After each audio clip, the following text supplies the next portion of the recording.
Uh, Good afternoon, colleagues. My name is Nobuntu, and can we just give it a few minutes till people join? And we'll start shortly.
Good afternoon, colleagues. It's exactly 2 minutes past, and I guess we can all start.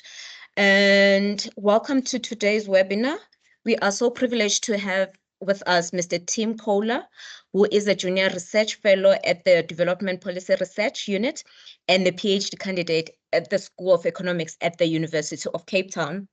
Mr. Köhler's research interests are centered on applied development microeconomics, focusing on labor markets, social protection, poverty and inequality, and policy evaluation in developing countries. His PhD research considers the effects of the COVID-19 pandemic on labor market inequalities in South Africa. He has earned both his master's and honors degree in economics from Stellenbosch University and previously worked as a research assistant for research on socio-economic policy unit in the Department of Economics at the Stellenbosch University, as well as a research intern at the South African Reserve Bank. He regularly conducts economics advisory work for various multilateral organizations and departments of South African government, including the Presidency, National Treasury, the Department of Employment and Labor, and Department of Higher Education and Training. I'm going to hand over to you, Tim. You can take us through your presentation. Thank you. Cool. Thanks so much for the introduction, Ubuntu. I just want to check that everyone can see my screen and that everyone can see my face.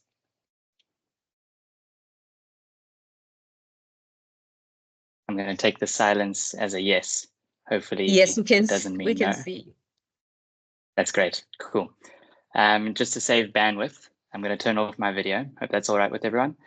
But we can turn it on again towards the end. And if everyone's okay with it, I'd love to leave questions and discussion for after the presentation. But again, if there's any strong preference for a clarification question during the presentation, then please feel free to raise your hand and yeah, ask away. Cool. I'd also like to just quickly take a moment to thank GTech for having me and also to thank you all for attending. It is a Friday afternoon at the end of the week, so I know we all face similar incentives in that regard. And I also understand that this research at the moment may not be the most interesting given the election this week. So I appreciate everyone's interest today. All right, so this is joint work supported by the Southern African Towards Inclusive Economic Development Program, which is a joint partnership between the United Nations University for World Institute for Development Economics Research, SARS, and the National Treasury, with my colleague and supervisor at the Development Policy Research Unit, Professor Haroon Bhorat, on the labor market effects of load shedding in South Africa. So to jump right in, across the developing world, globally, access to electricity measured as the share of individuals in a population that use electricity as their main source of energy has greatly improved in recent decades, reaching about 91% in recent years, up from about 70 and 75% at the turn of the century. However, while access is a necessary criterion, access alone is insufficient to achieve meaningful development outcomes. In many developing countries, energy supply is often characterized by inadequate generation capacity, a lack or inadequate infrastructure investment, and high or volatile energy prices. The consequence of all of these factors and others are electricity outages, and usually very frequent and long-lasting outages. Now, by forcing both firms and private households to maintain stock of alternative energy sources, like backup batteries or diesel generators, etc., these outages raise both the private and the broader social costs of energy services, and hence limit or hinder the benefits of expanded access that we've seen in recent decades. Now, there's a large literature on the adverse economic effects of power outages in developing countries that's now been developed. This literature largely focuses on outcomes, on macroeconomic outcomes or firm level outcomes. So economic growth, for instance, and firm level productivity estimates, firm sales, and various other production process outcomes. These adverse effects are also reflected in relatively large estimates of the demand for a reliable electricity supply, as measured by individuals' willingness to avoid them. And as such, given these macroeconomic effects and firm level effects, we expect there to be adverse effects on labor market outcomes. I feel like it's pretty intuitive, right? And these are of particular interest given the labor market's central role in determining well-being, socioeconomic well-being globally. So this holds globally, but especially in high unemployment contexts like South Africa, where we know and that it's well established that decent and large-scale job creation is key to alleviating poverty. However, and quite strikingly, empirical evidence of these labor market effects of power outages in general around the world is quite scarce. There's one or two studies which serve as the exception, one of which being conducted by Justice Mensah at the World Bank, published earlier this year in the Journal of Development Economics, which examined the effects of power outages in a sample of African countries, focusing on various labor market outcomes, and largely finding adverse effects on employment rates and working hours, particularly in industries that are characterized as being very energy intensive. So in South Africa, electricity access also, like the rest of the developing world, is almost universal, as confirmed by various household surveys and as of late, our recent census.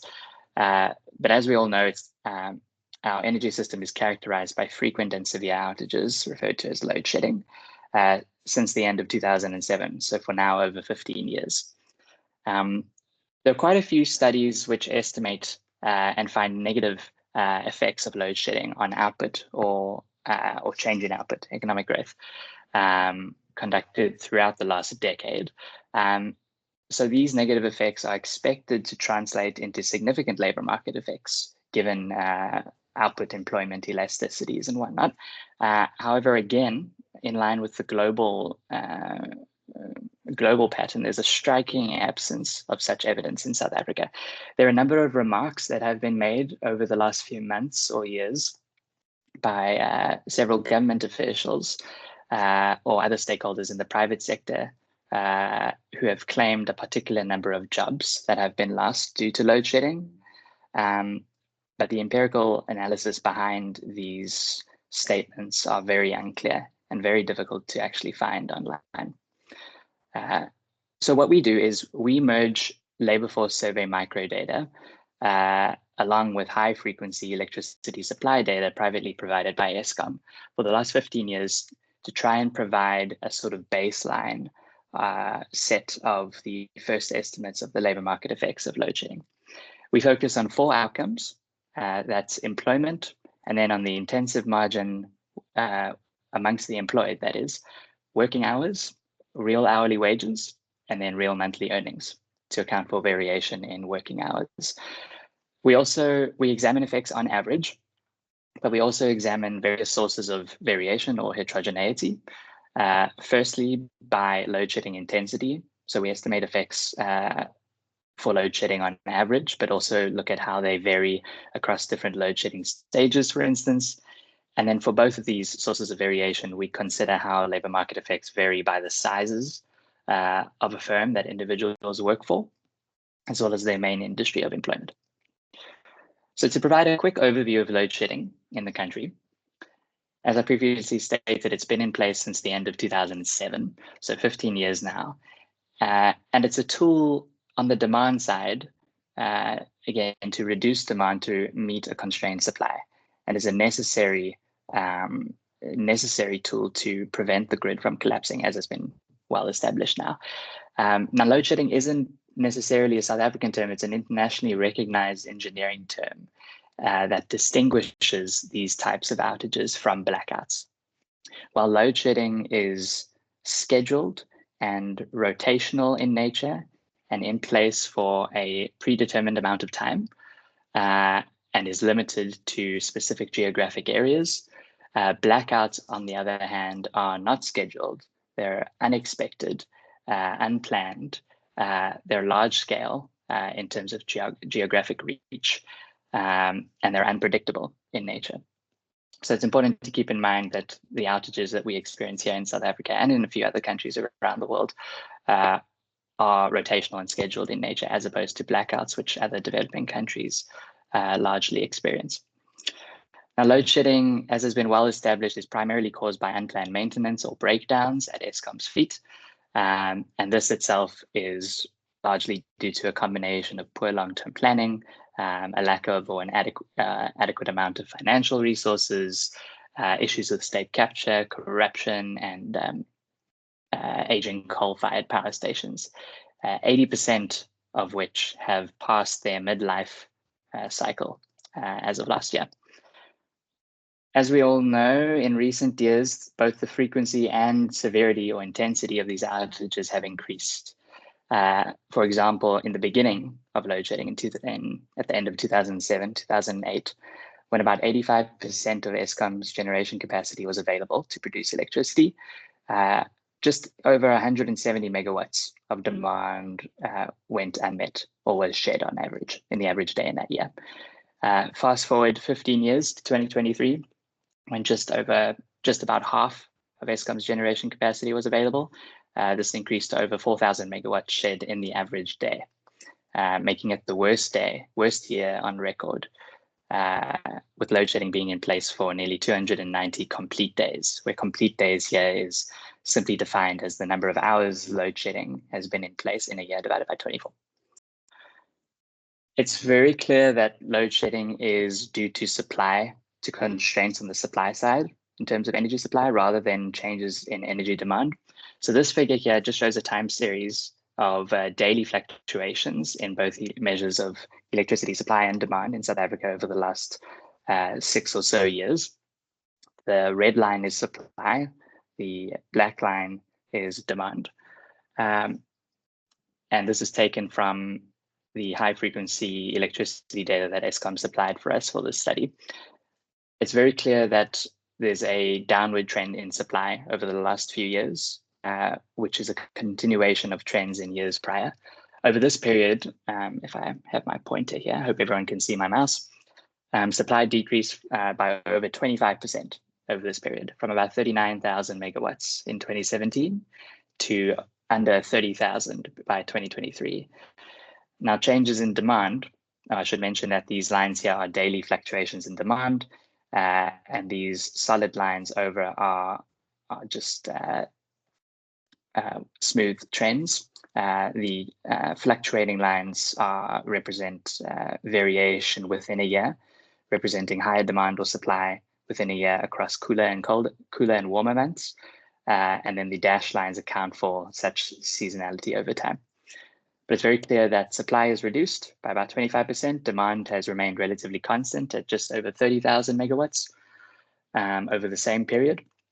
And importantly, 2023 served as the first year where average demand exceeded average supply.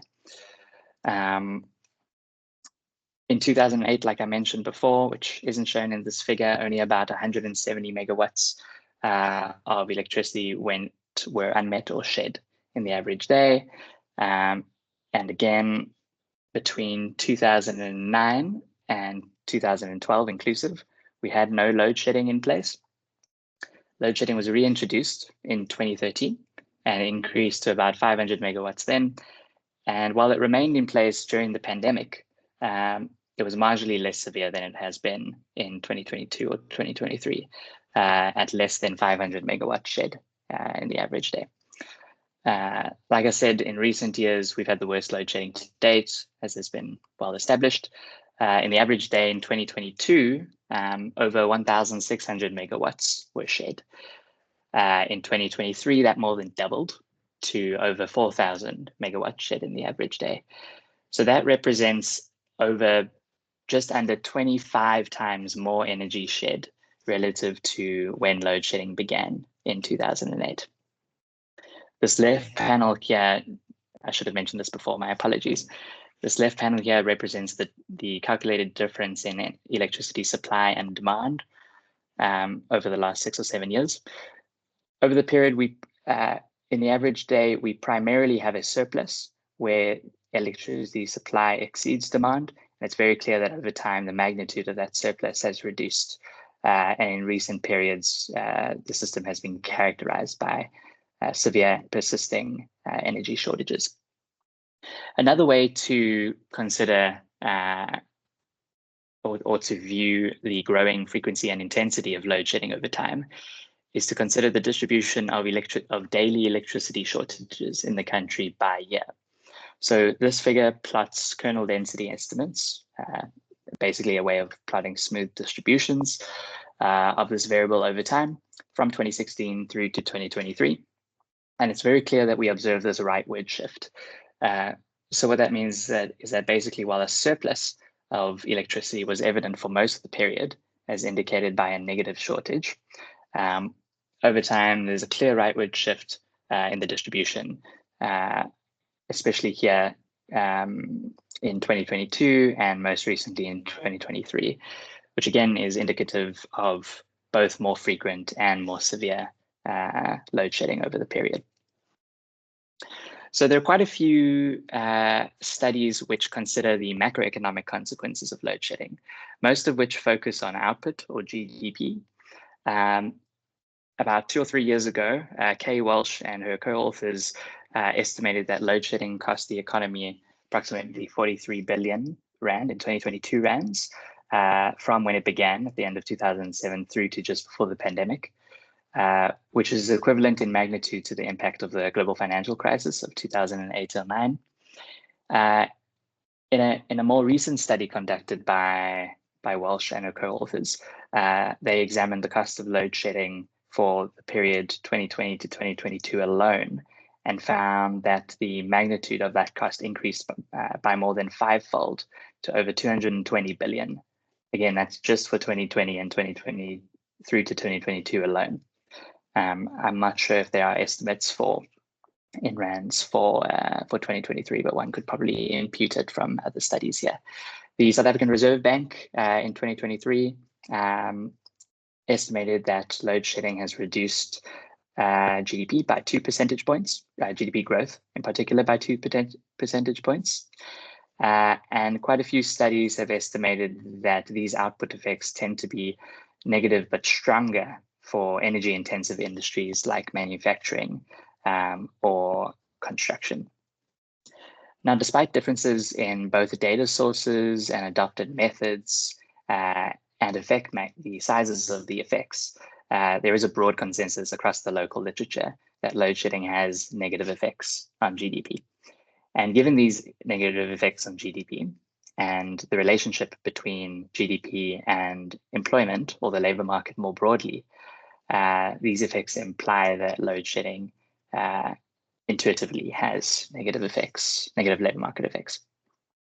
So jumping into our data and method, We use 3 distinct data sets to analyze the labor market effects of load shedding, all from 2008 to when just after load shedding began through to 2023. Now, our choice of data sets is guided by, one, both what's available to us, both in the public and private domain, as well as the frequency that data is collected. Of course, load shedding can not only vary within a year, can vary across years, within a year, within a month, within the day, by the hour. But unfortunately, we don't have labor market data collected by the hour. No country has labor market data collected by the hour. The highest frequency labor market data South Africa has is StatsSA's quarterly labor force survey, or QLFS for short. So hence the frequency of this analysis is at the quarterly level, which I'll explain in a bit later. So the first data set is, again, from StatsSA's QLFS.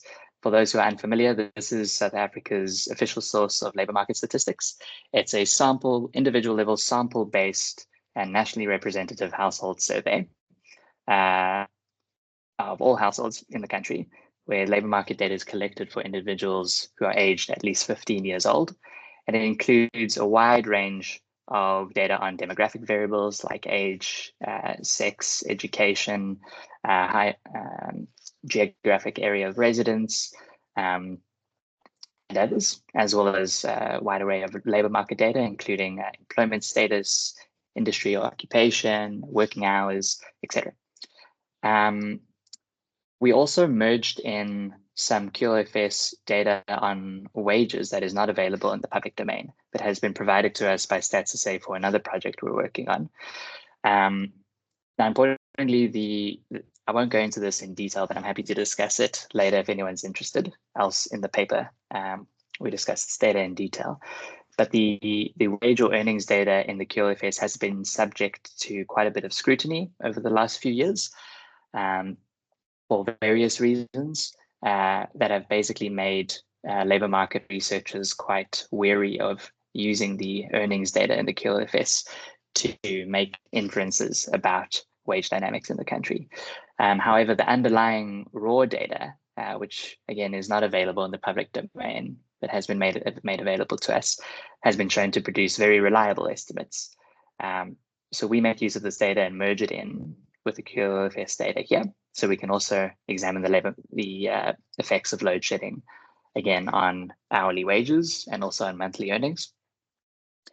We restrict the sample to those to individuals of working age, so that's the group aged between 15 and 64 years old. And this gives us a sample of about 3 million observations over 15.5 years, or about 62 survey waves. We merge the QLFS with high frequency electricity supply data that we've been provided with by Eskom. This data set is, again, very high frequency, with some variables being at the hourly frequency. And it includes data on various supply and demand side variables, such as electricity consumption and production, renewable energy production, the magnitude of diesel being burned for Eskom's gas turbines, and importantly, the variable or covariate of interest here, which is the manual load reduction, which is another term for the sum of load shedding and load curtailment. Now recall, load curtailment is an agreement between Eskom and large industrial producers to reduce their electricity consumption. And unfortunately, in this data, there's no way for us to decompose manual load reduction into those two components. But we do know that load shedding represents the majority of manual load reduction at a given point in time, upwards of 90%. So we're not wary that this inclusion of load curtailment biases our results at all, but that is something to just keep in mind. That is a limitation here. And the definition of load shedding, again, or manual load reduction, I should mention, for those who may not be aware, load shedding is not observed, but it's instead estimated. It's estimated as the difference between what electricity demand or consumption would have been in the absence of load shedding, less what it actually was when load shedding was in place. So it's an estimate of how much energy or electricity demand went unmet, of course. But just to be clear that we don't actually observe this value. It's estimated by Eskom. In our analysis, we make use of an alternative measure of load shedding as well, just to test the sensitivity of our results. So again, this data is very high frequency, but we aggregate it to the quarterly level just through the use of averages. And then our third data set, which we merge in, is macroeconomic data from the Reserve Bank. We primarily use this data in our modeling as a set of control variables to try and reduce the any possible bias in the relationship between labor market outcomes and load shedding, which I'll explain in the next section. Excuse the typo here.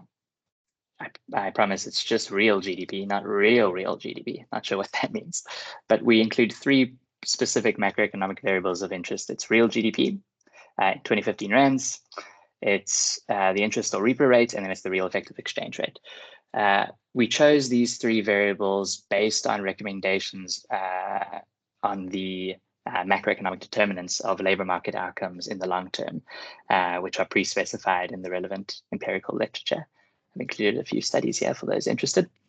However, when we do include a host of additional controls, like government expenditure, investment, imports, exports, etc., or specific exchange rates, we find that our results are very insensitive to this choice.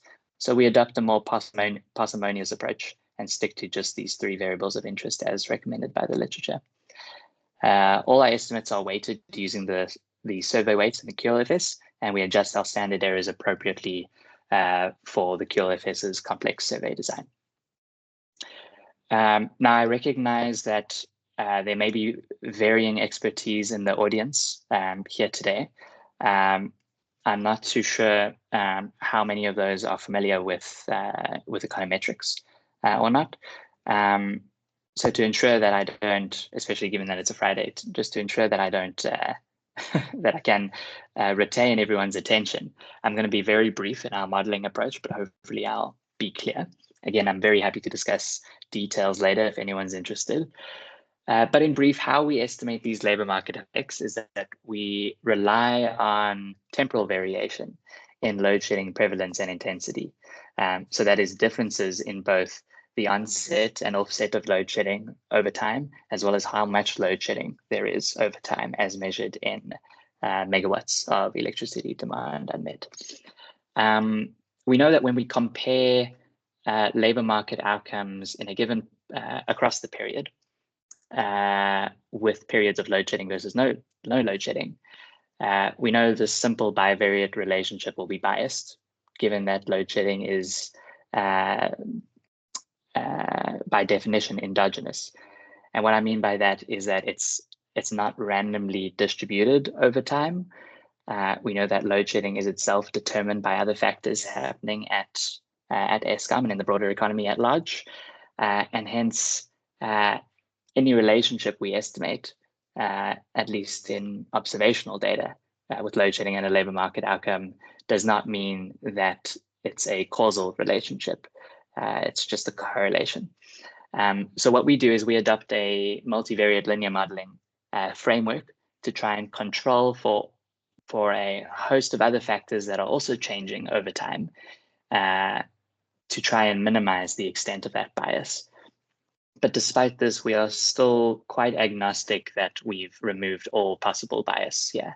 So we emphasize in the paper that the estimates that we produce serve as a sort of baseline set of estimates of the relationship between load shedding and labor market outcomes, but they need not be causal.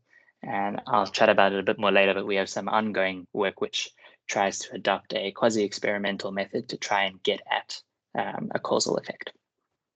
Simply put, we use ordinary least squared estimation to estimate the following equation. YIT is the outcome of interest. So again, we have 4 outcomes that we're interested in here: employment, working hours, real hourly wages, and real monthly earnings. It's at the individual level, so it's individual I in period T. Our covariate of interest is again load shedding as measured by the manual load reduction variable, which doesn't vary across individuals, but only varies over time, specifically between quarters. Again, because our data the highest frequency of our labor market data is quarterly, we've taken the average for the quarter. And we are of course aware that load shedding varies within a quarter quite drastically. And we've tried to examine the sensitivity of our results to variation within a quarter. And we find that our results are quite robust to these varied measures of load shedding relative to just using the average amount of load shedding in a given quarter, or the average incidence within a quarter. So again, the outcome is regressed on this load shedding variable, which varies in definition, a vector of macroeconomic controls, which I mentioned in the previous slide, as well as quarter fixed effects, which just controls for differences in the relationship between load shedding and labor market outcomes within a year across different seasons, so for seasonality. Epsilon here is simply the regression error term. We measure load shedding in 3 distinct ways to try and provide a comprehensive and somewhat nuanced analysis of the relationship with labor market outcomes. The first is binary. So we're simply, it's just as a dummy variable, which reflects the average association with labor market outcomes during periods of load shedding and labor market outcomes during periods of no load shedding. And it's that association that cannot be explained by seasonality or changes in macroeconomic conditions. This provides a very simple estimate of the relationship of interest, but it does not account for differences in load shedding intensity over time. So hence we move on to measuring it on a continuous scale and also categorical scale. The continuous scale is just measured in terms of megawatts of electricity demand unmet on a logarithmic scale, which just helps for ease of interpretation and meeting the modeling assumptions. And then on a categorical scale, because we know that in reality, load shedding is implemented in stages or in categories. And we measure those categories in the data here as it's measured in reality, with up to 1,000 megawatts of demand unmet equal to stage 1, up to 2,000 equal to stage 2, etc. And we go all the way up to stage 6 and above. So again, both these latter 2 measures of load shedding account for variation in the intensity of load shedding over time, whereas the binary approach simply reflects the average relationship, regardless of intensity. So we estimate this relationship on average for each of our outcomes, and then we also examine, again, how these effects vary across firms of different sizes and in different industries by simply including an interaction term in our model. So we take the previous specification and we just interact our load shedding variable with either a firm size binary variable or a categorical industry variable. And firm size here, we simply consider two sizes, small and large, with large being defined as having 50 or more workers. We can chat about that definition later. There are unfortunate limitations in the Köhler FIS which limit our definition there. But as far as we're aware, that seems to be the best we can do to try and identify larger firms. Otherwise, it's the same specification. And then similarly for industry, this is a categorical variable at the 1-digit SIC level, measuring the 10 broad industry groups in the South African, in the economy and labor market. And then we simply, to get the average marginal effect estimates, or the estimates of the average relationship for workers in different firms of different sizes or industries, we simply derive the relationship through the use of partial derivatives, which is a standard approach. We just get the margins, in other words. And importantly, because both firm size and industry in the data is conditional on being employed, our measurement of employment here is different from the previous model. With the previous model, we could observe individuals whether or not they're employed in the sample. And hence the dependent variable is a binary variable reflecting the probability of employment, or employment rate for short. In this case, because we can only include the employed in our samples for these models, employment here, the samples cannot include the unemployed, right? Because again, the unemployed cannot have an industry or a firm size. So we include employment counts here on a logarithmic scale. And again, importantly, I'd just like to emphasize that the estimates that we get from these regressions reflect conditional correlations. That is, they reflect the association between load shedding and a given labor market outcome, where that association cannot be explained by differences in macroeconomic conditions over time, or in seasonality, or differences between load shedding severity between the City of Cape Town local municipality, who are often able to lower the severity of load shedding just because of additional generation capacity, as well as dynamics during the COVID-19 pandemic. So we've teased out all of that variation here, and we've tried to get as close to a causal estimate as possible as we can, but we still can't be confident that these are necessarily causal. So that's just an important caveat to keep in mind. And in doing so, again, we seek to provide a set of baseline estimates that possible future work can work on. Okay, let's jump straight into the results. So first, just descriptively looking at trends in our outcomes over the period where different periods of load shedding were also in place. So we can see that just looking at the gray line, this is the employment to population rate, so the share of the working age population that are employed. We see that following the 2008-9 global financial crisis, the employment rate reduced by over 45, by about 46% to about 42%. And in the decade thereafter has only gradually but partially recovered. Looking at the green line here, and the shaded areas are 95% confidence intervals. The green line here is average weekly working hours. It's consistently dropped throughout the period from about 45 hours per week for the average worker to about 42 hours by the end of the series in 2023. Then the blue line here is average real hourly wages reflected in January 2023 rands. Average hourly wages have increased over the period by about 1.5% per year, from about 70 Rand, so hourly wages is on the right scale here, from about 70 Rand in the beginning of the series for which we have data, so that's from 2010, to about 76 Rand at the end of the series. And this again is in real terms, so this is above inflationary increases. The monthly equivalent is about from 12,500 Rand to about 13,000 Rand at the end of the series. We're all familiar with the onset of the COVID-19 pandemic in the beginning of 2020, which severely disrupted the labor market. Employment reduced by about 14%, or over 2 million people. Working hours contracted and resulted in a surge of the number of workers working 0 hours, or who remained employed but became furloughed. That increased to about 16%, or again over 2 million, another 2 million workers. Hourly wages rose by 20%, which may seem counterintuitive, but this is simply mechanical, and it reflects a compositional effect in the employed population. That is, we know that job loss at the onset of the pandemic was regressive in nature.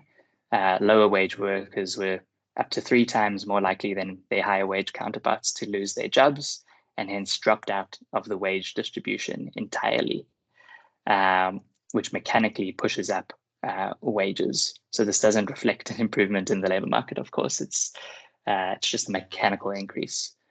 We have some other work which shows that about 70%, most of this increase is due to this compositional effect. But thereafter, as the labor market recovered, real wages came down and returned to their pre-pandemic levels.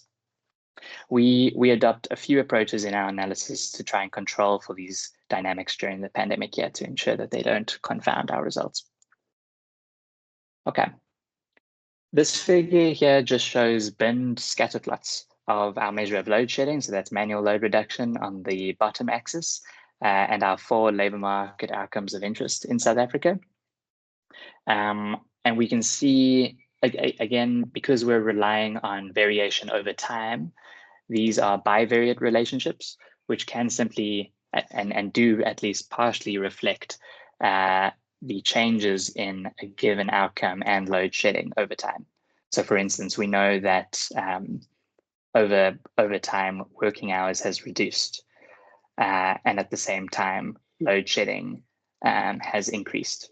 So they'll reflect a negative relationship with working hours and load shedding, just for example. So in our modeling, we try and take care of those factors which might confound this relationship to try and get at the true relationship between load shedding and these outcomes. But overall, we see a negative relationship for almost all outcomes.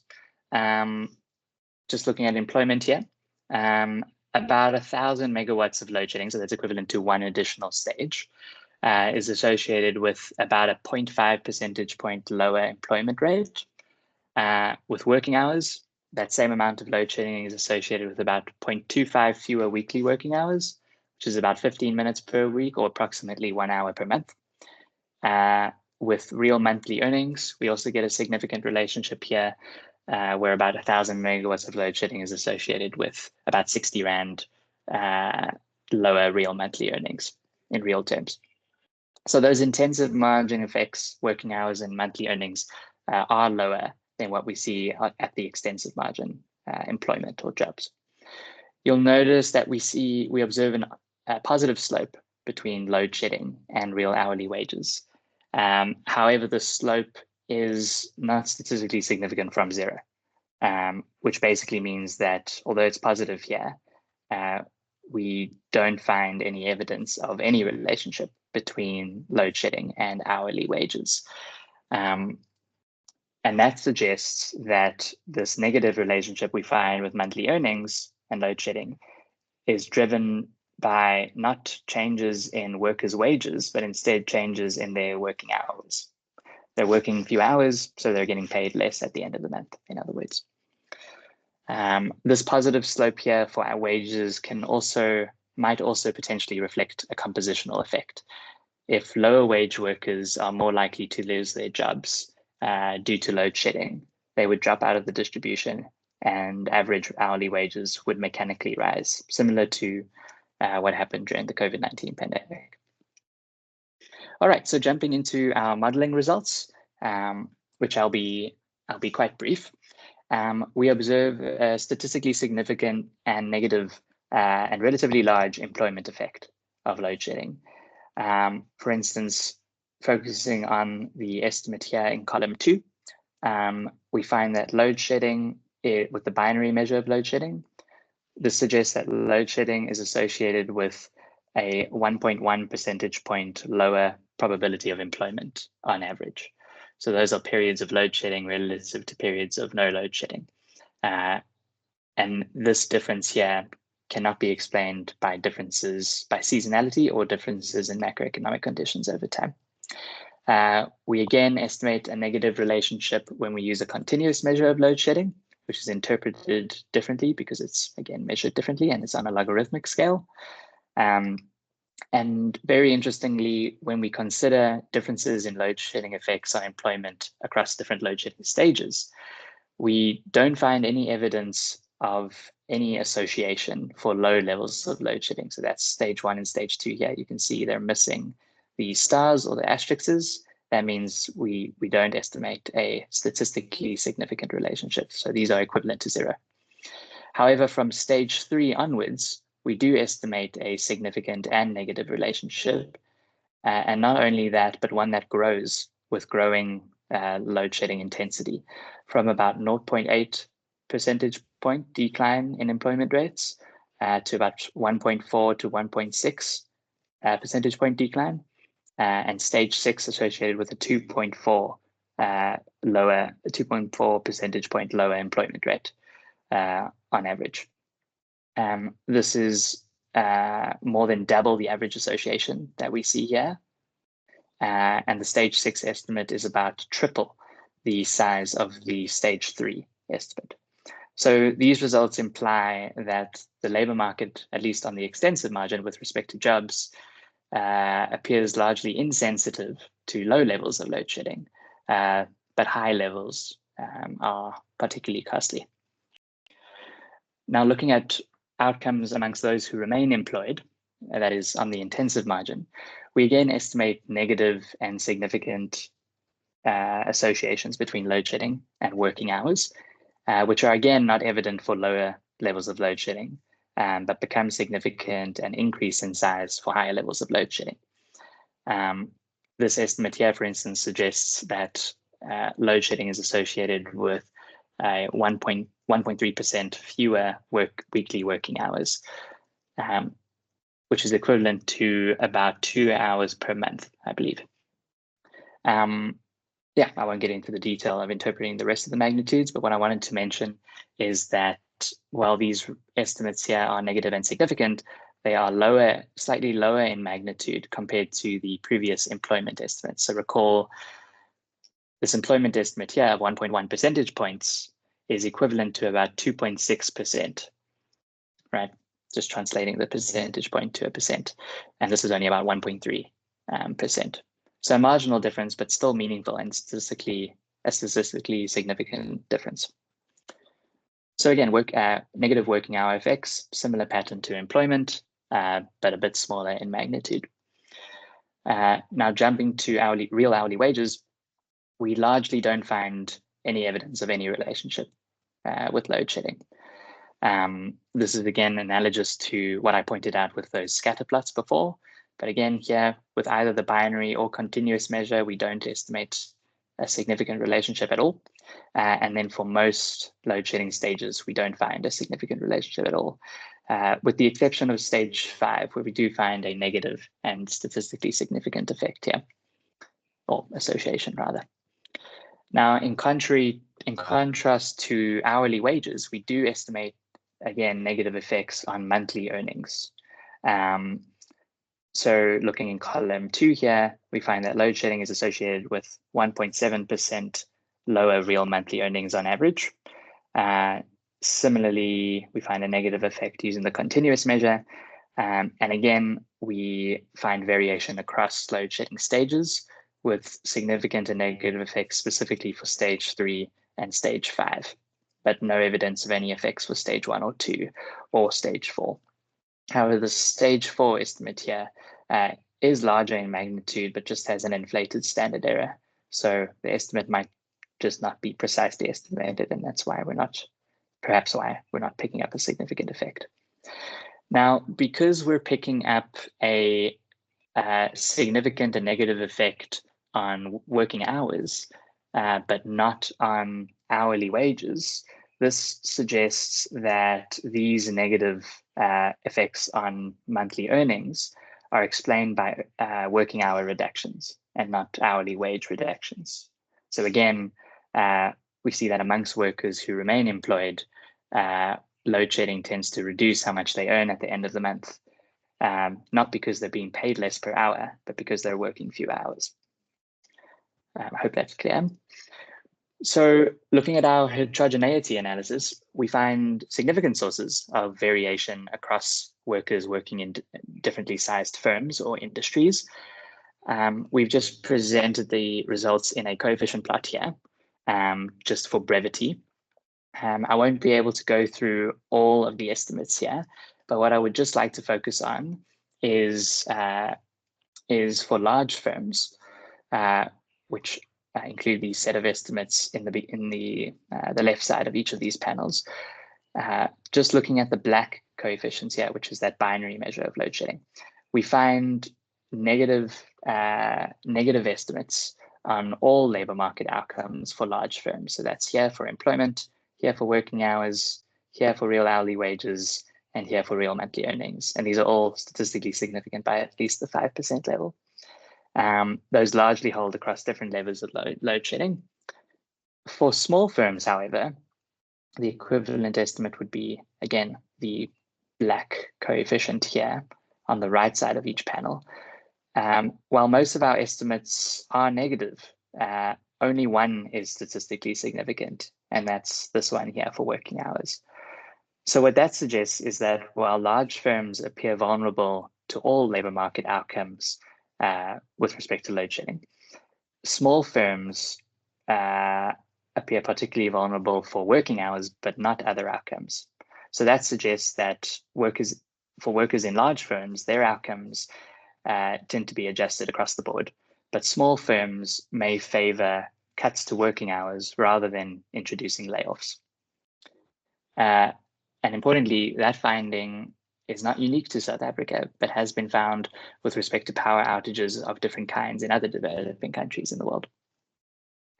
Now, considering variation by industry, we find that with respect to working hours, we observe reductions for most industries, and for those we don't, they're largely just statistically insignificant. For employment, however, we only estimate a significant and very large negative association for workers in manufacturing of about 16 percentage points, which is significantly greater than the average association of about 1.1 percentage points. For most industries, we pick up negative associations across outcomes, but specifically with respect to hourly wages and monthly earnings, the estimates are very mixed and pretty much all over the place. And we have reason to believe that this ties into those compositional effects that I mentioned earlier. But what I'd like everyone to take away from this is that there's evidence that energy-intensive firms in energy-intensive industries, specifically manufacturing, appear particularly vulnerable to load shedding. And we observe working hour reductions pretty much across the board. That doesn't appear to vary as significantly across industries. All right, let's jump into the conclusion. So we think our analysis provides three core sets of results. The first being in that load shedding is negatively and significantly associated with labor market outcomes at both the extensive and the intensive margin. The extensive being employment, so 2.6% lower employment rate on average. And then on the intensive margin, 1.3% fewer weekly working hours and 1.7% lower monthly earnings. The latter of which is explained by a reduction in working hours and not hourly wages, at least on average. Second, we largely don't find any significant association between low levels of load shedding and labor market outcomes. But we do find negative and significant and growingly negative or stronger effects for higher levels of load shedding. And then third, the labor market effects of load shedding don't appear to affect all workers or firms equally, which is intuitive. Our findings suggest that large firms tend to be vulnerable with respect to all outcomes, whereas workers in small firms are only vulnerable to reductions in working hours. And importantly, I didn't mention this before, but the reduction in working hours for workers in small firms is larger than the reduction in working hours observed for workers in large firms. So overall, that just suggests that large firms appear to take a pretty broad approach, whereas small firms might prefer to cut working hours rather than let workers go. And then by industry, it seems that employment in manufacturing is particularly vulnerable to load shedding. Again, through our modeling approach and then through some additional robustness tests that we do, we see that these results are not explained by seasonality, changes in macroeconomic conditions over time, dynamics during the COVID-19 pandemic, as well as different definitions of load shedding that I haven't included here, but we do include in the paper for anyone that's interested. So what do these results tell us? Well, it's pretty intuitive, I think. They suggest that the labor market is largely insensitive to pretty low levels of load shedding, but high levels are very costly at both the extensive and intensive margin. And the fact that we estimate larger relationships at the extensive margin, that is with respect to employment, means that load shedding threatens any efforts for job creation and preservation in the country. Importantly, these zero or null relationships that we find with low levels of load shedding, excuse the typo there, does not imply that low levels of load shedding should be tolerated at all, because of course, low levels of load shedding still incurs costs elsewhere, as is evident by other studies which consider non-labor market outcomes.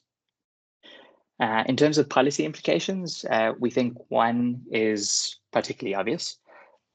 We observe, again, negative labor market effects, which suggests that load shedding is threatening the labor market. So policy implication is to rapidly reduce both the frequency and severity of load shedding and, of course, ultimately eliminate it. Recent events are very encouraging. So as we all know, we haven't had load shedding for approximately 2 months now. And this appears to be related to efforts by Eskom being able to improve generation capacity, as well as tax incentives and deregulation by government, which have appeared to increase the demand for alternative sources of energy, such as solar. As far as we can see in the data for Eskom, we can't see any evidence that this reduction in load shedding or absence of load shedding is explained by more diesel being burnt to operate Eskom's gas turbines, as far as we can see. Another potential policy implication is then to continue and perhaps consider expanding support through other forms to firms and households. But of course, as per Eskom's reports, the electricity system and electricity supply, more specifically, is still expected to remain constrained in the medium term. So longer term policy decisions then revolve around diversification away from coal, accelerating the transition towards renewables, enabling more private sector investment, and overall building a more resilient and sustainable energy system. Right, thank you very much. I have my email address there for anyone who's interested to chat further or has any questions that they may not be able to ask here. And there's a QR code here for those interested in the paper. You can just scan that and it'll take you directly to the paper. Or alternatively, you can go on the SA Tide website where it will be available as well. Thank you. Thank you, Tim. Thank you, Tim, for your very insightful presentation. And we do have a question on the chat from Kanya, but I don't know whether Kanya, were you addressed, because I think Tim spoke to it, but I'll read out the question. The question is, if 2023 was one of the worst years, I'm just wondering, how did we suddenly have so much surplus such that load shedding was eliminated for many months in 2024? In addition, do we have an idea how much capacity do we have to keep the reserves, or we mainly produce for consumption? Did you get that, Tim? Thanks very much. Thanks. Yes, I did. Thank you, Nomuntu. Thanks, Kanya, for your question. I appreciate it. I'm just going to give it a read over again just to make sure I understand. Just give me a second.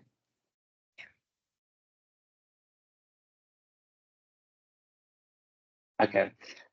Kanya, if I understand you correctly, you're referring to the fact that how did we get to a point where last year load shedding was so severe and now we haven't had load shedding for 2 months? How do we explain that? Is that correct?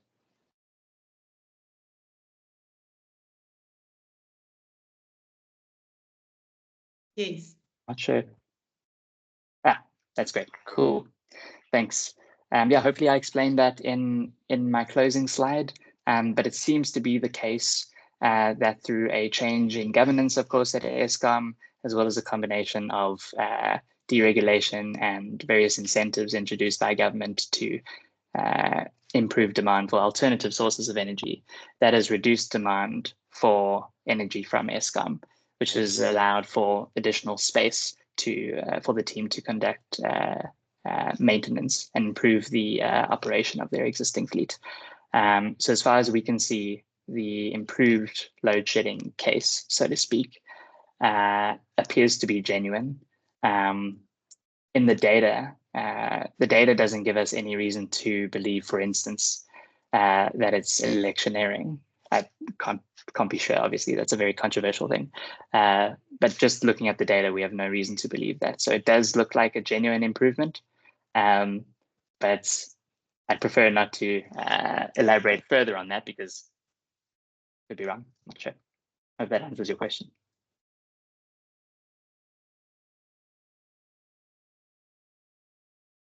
Thank you, Tim. And there is a question coming from Elvis.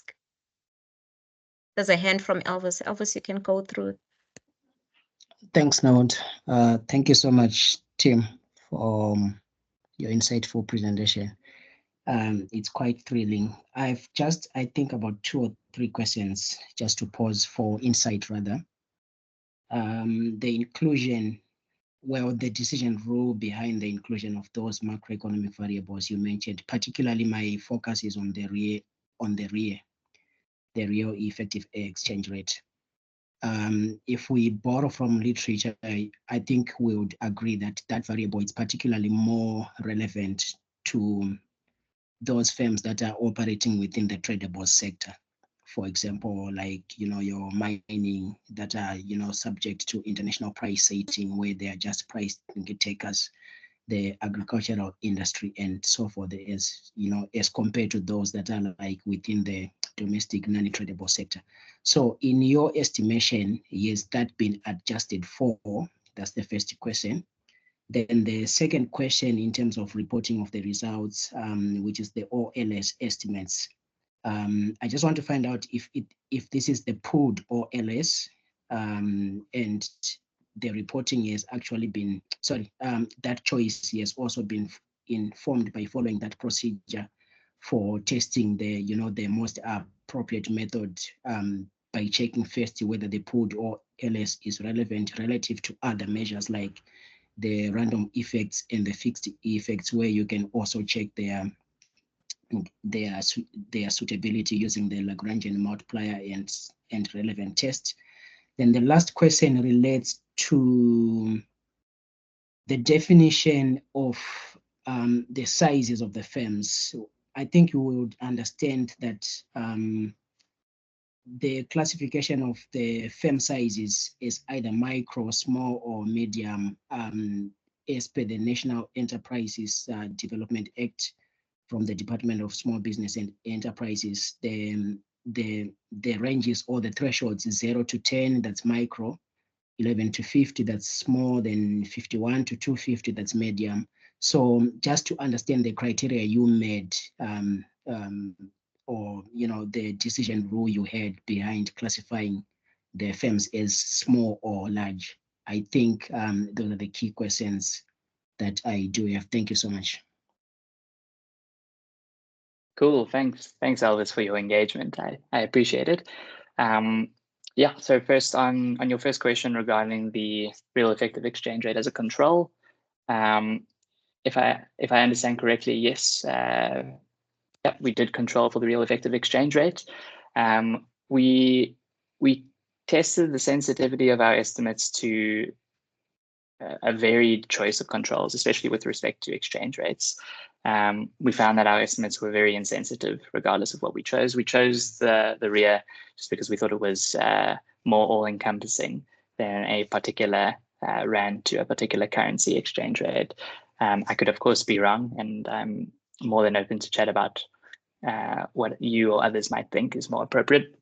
I'm certainly not a macroeconomist after all. So I yeah, definitely confess that. I hope that answers your question. On the specification or the strategy, yes, it was a pooled OLS model. Sorry if I wasn't clear on that. So we pulled the data all together, and then it was at the quarterly frequency, although we did have individual level data as well. So the data set as a whole, once merged together, was at the individual level. At the quarterly frequency, we pulled it all together. And what we're primarily relying on to estimate our associations is variation in load shedding incidence or intensity across quarters, or across survey waves, rather. And then we compare that variation essentially in the modeling to variation in labor market outcomes across the same period. So our main concern there is, well, any other factors that are also changing over time might or expectedly would confound that relationship. So hence, and send it to. Oh, sorry, Rito, I think your mic is on. Anyway, so that's our modeling approach. Very simple, is just to try and estimate these relatively simple temporal associations and account for things that also change over time and would influence that relationship. So admittedly, it is very simple. Perhaps there are more complicated or rigorous approaches to follow. I don't think, my intuition is that I don't think a fixed effects or a random effects model would be more appropriate here. First Firstly, just because just thinking about panel models, if that's what you're referring to, well, we don't have panel data, so we can't do that. But I'm also not sure what the benefit of doing it over a pooled LOS model would be. But again, happy to chat about that. And perhaps it could prove to be a useful robustness test, which we'd be very happy to do. Yeah, I hope that answered your question. Again, we took so the timing we had for this work and the funding, it was relatively limited. So we didn't have a lot of time mostly to devote to the analysis. So we were initially just struck by the absence of this evidence at all in the country and globally. So we thought, let's provide a baseline set of estimates to speak to this relationship, to sort of begin to fill the gap in the literature. And then we could begin, researchers can hopefully begin to contribute more rigorous or technical approaches from there. It will be interesting to compare these estimates to more causally identified ones over time. And then your last question, just briefly on firm size. So unfortunately, I'm not sure how familiar you are with the QLFS, but the firm size variable is unfortunately coarse. It has so it asks workers, how many employees work with you, and it gives them a predefined list of categories to choose from. I don't know them off the top of my head, but there are roughly about 5 or 6 categories. The biggest one being 50 or more. So it goes 1 to 2, I think 2 to 5, 5 to 10, 11 to 49, and then 50 or more, something like that. So that means that we can't identify workers in varied firms, in firms of varied sizes, in that latter group. So we can't distinguish workers who are working in firms with at least 200 employees versus those who have 52 employees, just because of data limitations. So we decided, okay, instead of using a sort of categorical firm size measure, let's just stick with a very simple, transparent dummy variable of 0 to 49 and 50 or more. But yes, we are aware that this is more than imperfect, and we hope to do better in the future. But unfortunately, this is the best that the data allows us to do. I hope that answers your question. Cool.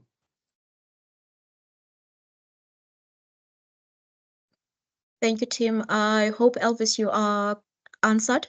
And there's one more hand, Tim from Kenya. Thank you. Good afternoon. Thank you for the presentation, Tim.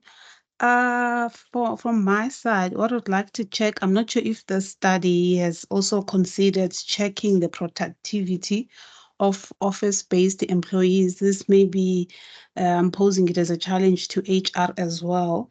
That during load shedding, especially with the work from home arrangements, you are able to find other sources of energy, like going somewhere else, whether it's a coffee shop or a neighbor, and what, unlike being in the office, where if there's no energy, then you are all stuck there, there's no productivity. But I just wanted to check if the study has also checked things like that. Thank you. Thanks, Kenya. That's a great question. No, the answer is no. We haven't looked at that, but someone should.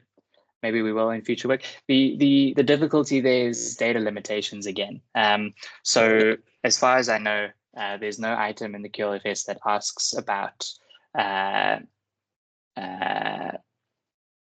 let's just say remote work preference or ability, or where an individual usually works, at their usual place of work or at home. There used to be, very temporarily during the pandemic, I think just for the first maybe few waves in 2020, quarter 2, maybe to the end of 2020, there was a question asking about, do you work from home or are you working at your usual place of work? Unfortunately, that wasn't continued in the period thereafter, as far as I know. And it was a defining characteristic of the pandemic, and one which has, as we all know, persisted over time to varying extents. We do know that remote work affects the minority of workers in South Africa, as far as that 2020 data goes, and other data sets like the NIDS-CRAM show us.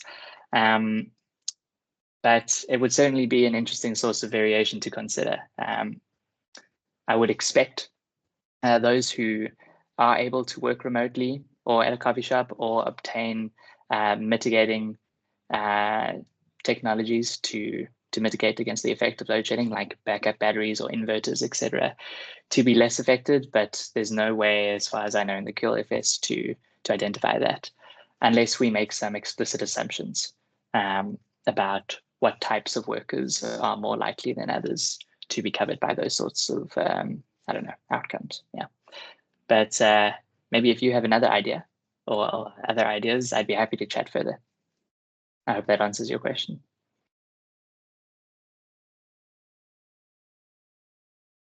Cool.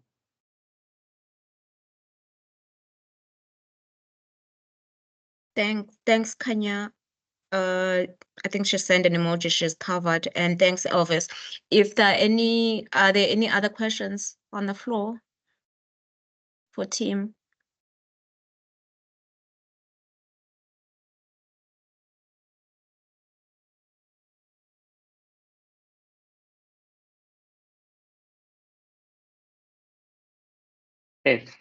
Yes, Yeah, Elvis, you if can. there aren't any other questions, oh, Elvis as well. Go ahead.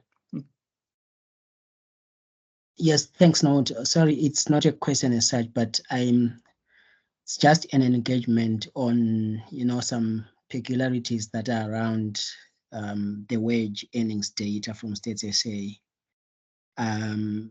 Yeah, there's quite much that is not, in terms of reliability.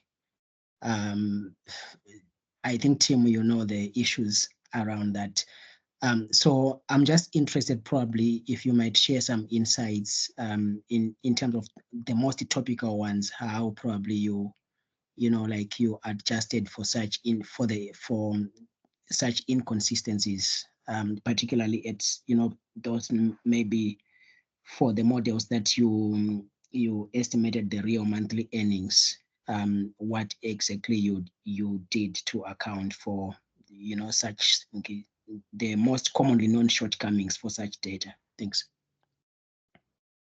Yeah, sure. Thanks, Elvis. So I don't think we have much time here, so I don't think I'll be able to cover it sufficiently. But if you email me or if we get in touch otherwise, I'd be happy to share some resources with you, or we can chat another time. We recently produced a working paper last year as part of my thesis, which explicitly considered issues with the wage data in the QLFS, which is available on the DPRU's website, but I'm happy to share it with you, which digs into those issues and tries to fix them. But to be brief, the methods that we adopted there, we also adopted here. So as far as we can see, we've addressed those concerns. And the main concerns for anyone else interested is that the earnings data that's collected in the QLFS is subject to what we call non-response. What that basically means is when workers in the sample are asked to report how much they earn, about 50%, only about 50% report an actual rand for what they earn, which is not unique. This happens all around the world. People are very wary of reporting their income. And for those who don't report their income, they can either report a bracket that they earn their income in, or they report neither. And if we don't account for such non-response, because we know that, and we can see through other types of analyses that the probability of not reporting your earnings or income is higher amongst higher earners. If we don't include them then in the data or impute an earnings value for them through some method in the data, any estimates of earnings or wages will be biased. They'll be biased downwards, and they'll typically be more volatile in nature if you analyze them over time. So Stats SA have included such imputations for non-responders in the public QLFS data. But as far as we know, and other labor market researchers know, there's no information included on their imputation method in the public QLFS data or in any documentation that we can find. We've been engaging with them over the last few years for another project on the national minimum wage, where we require the raw wage data that doesn't include their imputations. Reason being is because we can see that it's their imputations that produce somewhat unplausible or inaccurate or unreliable results rather than the raw data itself. So if one gains access to the raw data and then implements a somewhat more thorough or rigorous imputation technique to account for that amount of non-response, we find that the earnings data in the QFS is actually very reasonable, which is good news. It's just unfortunate that that unimputed earnings data is not available in the public domain. So we're hopeful that Stats SA will make it available in the public domain soon. There are some signs that indicate that that will be the case. We just don't know when. Hopefully sooner than later. But yes, Elvis, I'll share those resources with you, and happy to chat further.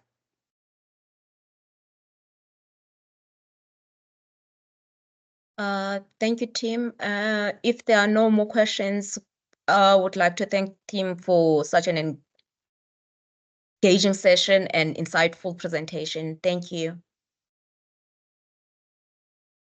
Thanks for having me, Ubuntu and GTech, and thanks everyone for attending. Have a great weekend. Thank you. Thank you, colleagues. Have a great weekend. And please don't forget to take a minute and rate the engagement that we just had. Thank you. Thank you. You. Thanks. Bye. Bye.